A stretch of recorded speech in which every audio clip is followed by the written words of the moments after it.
हालांकि इंस्पेक्टर अरविंद फड़के ने कल सबके सामने मरहूम स्वीटी सक्सेना के बलात्कार के जुर्म का इकबाल किया था, लेकिन अदालत हालातों को मद्देनजर रखते हुए इस नतीजे पर पहुंची है कि इकबाल जुर्म इंस्पेक्टर अरविंद फड़के ने मौत के डर की वजह से किया था।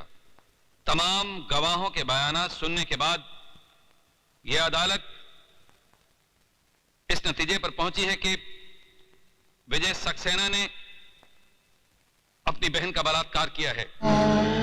इसलिए मुल्जिम को मुजरिम करार देते हुए विजय सक्सेना को यह अदालत 7 साल कैद की सजा सुनाती है।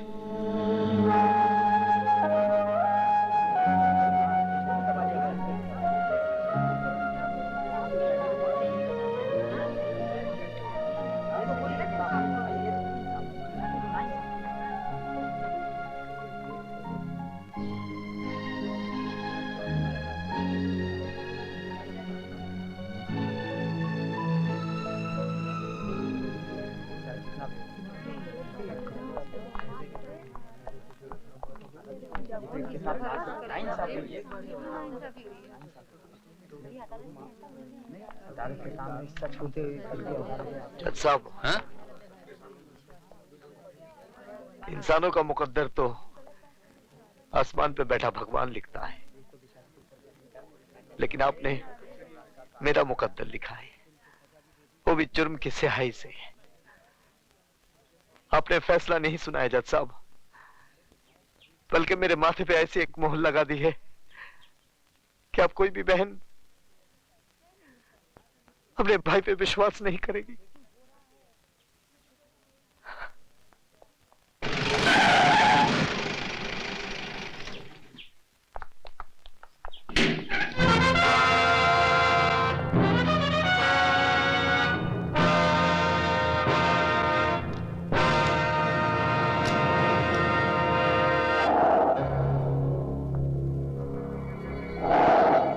नटवर नाम है मेरा।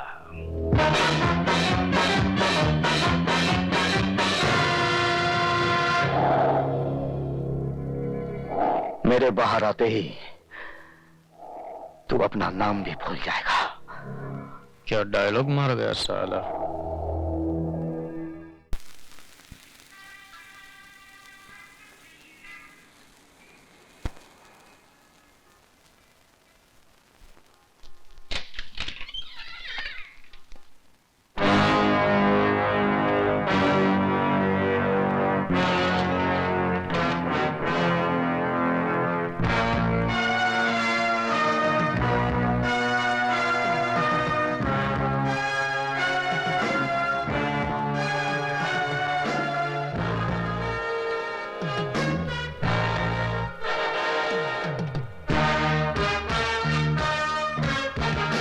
प्रोफेसर साहब,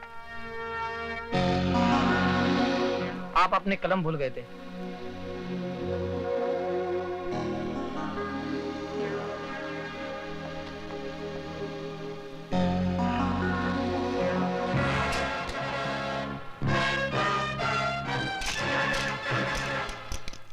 लिखो।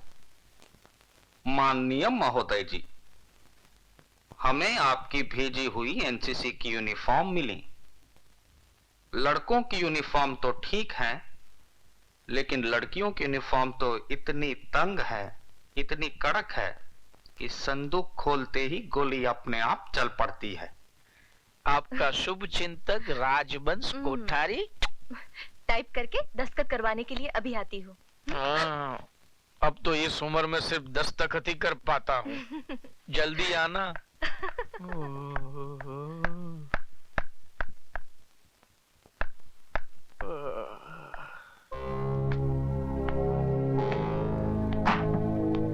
कौन है भाई?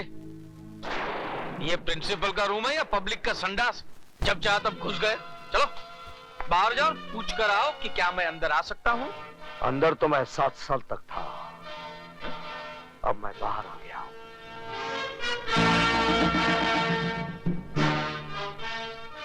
विजय सक्सेना, तुम? हाँ। कभी आए? बैठो ना, बैठो ना। आपके जेल जाने के बाद तो मुझे बहुत पश्चाताप हुआ। हरिद्वार गया, 3 साल तक वहां पूजा पाठ करवाई। तिरुपति गया, वहां जाकर बाल कटवाए मैंने, तभी जाकर मन को शांति मिली है। लेकिन मेरे मन को शांति नहीं मिली है। बैठो ना, बैठो ना। मैं यहाँ बैठने नहीं, तुम्हें बताने आया हूं कि 7 साल तक मैं तुम लोगों के बारे में सोचता रहा। आज से तुम लोग मेरे बारे में सोचना शुरू कर दो।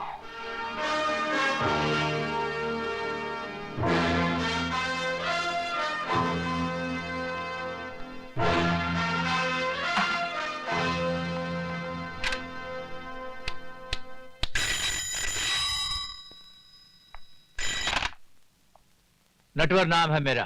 फौरन बदल डालिए, वरना वो आपका नाम क्या, गांव पता सब कुछ बदल डालेगा। क्या बकवास कर रहे हो कोठारी? होश में तो। वो आदमी कैसे होश में रह सकता है जिसने अभी अभी मौत की शक्ल देखी हो? मौत? कैसी मौत? विजय सक्सेना जेल से छूट गया है। विजय सक्सेना? क्या हुआ? साहब, हम अपने गांव मेरठ जाना चाहते हैं। क्यों? हमारी माँ की तबीयत बहुत खराब है। लेकिन तुम्हारी माँ तो पिछले बरस मर गई थी। फिर जिंदा हो गई है, और अगर हम नहीं पहुंचे तो फिर मर जाएगी। क्या उल्टा सीधा बक रहे हो? नहीं, विजय सक्सेना के आने से सब उल्टा सीधा हो गया है। हम तो जा रहे हैं।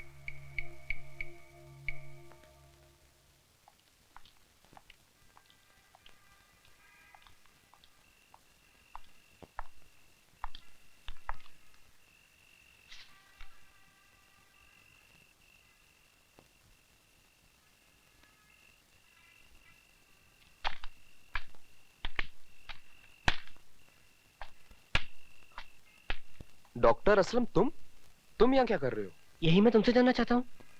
लेकिन ये खत लिखकर मुझे यहाँ बुलाया गया है। ऐसा ही एक खत मुझे भी मिला है।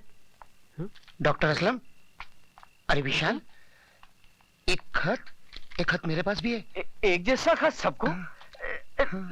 लेकिन ये लिखा किसने है यार? मैंने।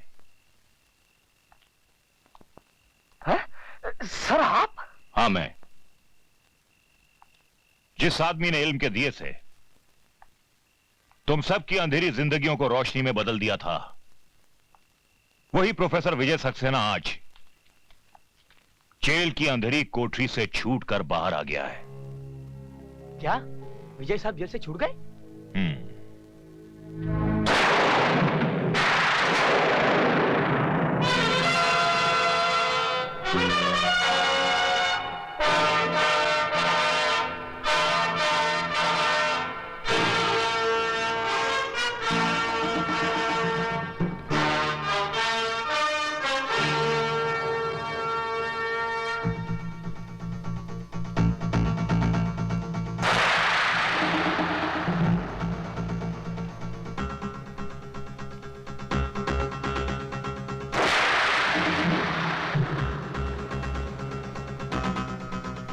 क्या भैया, सुबह से भूखी प्यासी बैठी हो कि तुम्हें राखी बांधूं? और तुम बस बस बस, तेरा भाषण शुरू होता है ना तो रुकता ही नहीं। बच्चों का एग्जाम सर पर है, पढ़ाऊंगा नहीं तो चलेगा कैसे?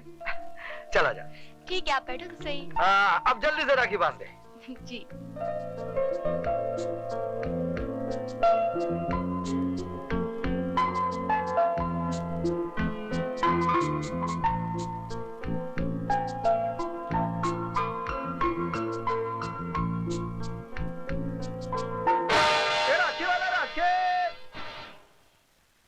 राखी वाला राखे। ए राखी वाले,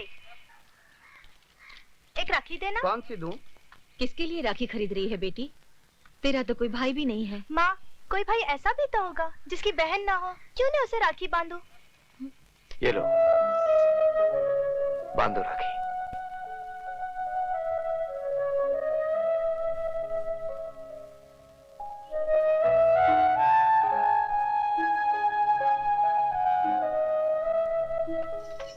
किसको राखी बांधने जा रही हो बेटी, जिसे राखी का मतलब तक नहीं मालूम?